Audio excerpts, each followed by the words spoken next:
शशि भूमिसुतो बुधश्च गुरुश्च शुक्र शनि राहु केतव कुर्वन्तु सर्वे मम सुप्रभातम्।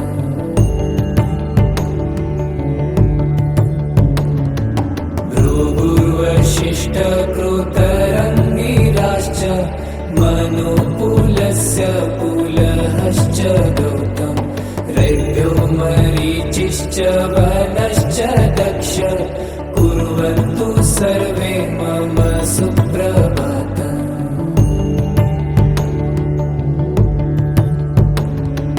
सनत्कुमार सनक सनन्दन सनातनोऽप्यासुरी पिङ्गलौ च सप्तस्वरा सप्तरसातलानि कुर्वन्तु सर्वे मम सुप्रभातम्।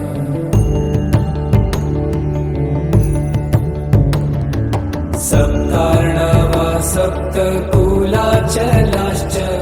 सप्तर्षयो द्विपवनानि सप्त भूरादि कृत्वा भुवनानि सप्त कुर्वन्तु सर्वे मम सुप्रभातम्।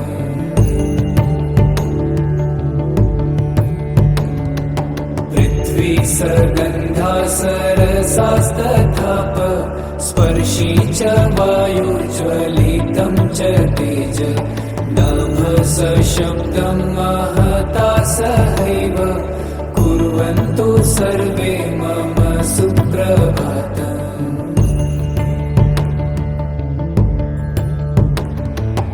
इत्थं प्रभाते परमं पवित्रं पठेत् स्मरित्वा शृणुयाच्च भक्त्या दुःस्वप्ननाशस्त्विह सुप्रभातम् कुर्वन्तु सर्वे मम सुप्रभातम्।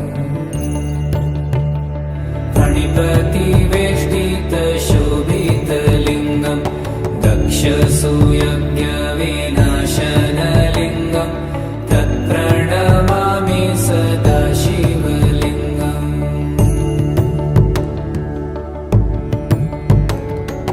कुङ्कुमचन्दनलेपितलिङ्गं पङ्कजहार सुशोभितलिङ्गं सञ्चितपापविनाशनलिङ्गं तत्प्रणमामि सदा शिवलिङ्गम्।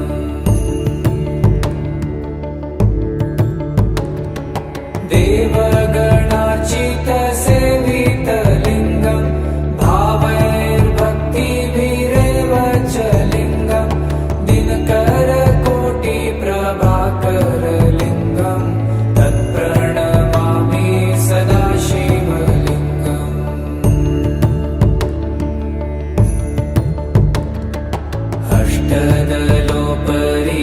अष्टदलोपरिवेष्टितलिङ्गं सर्वसमुद्भवकारणलिङ्गम् अष्टदरिद्रविनाशितलिङ्गं तत्प्रणमामि सदा शिवलिङ्गम्।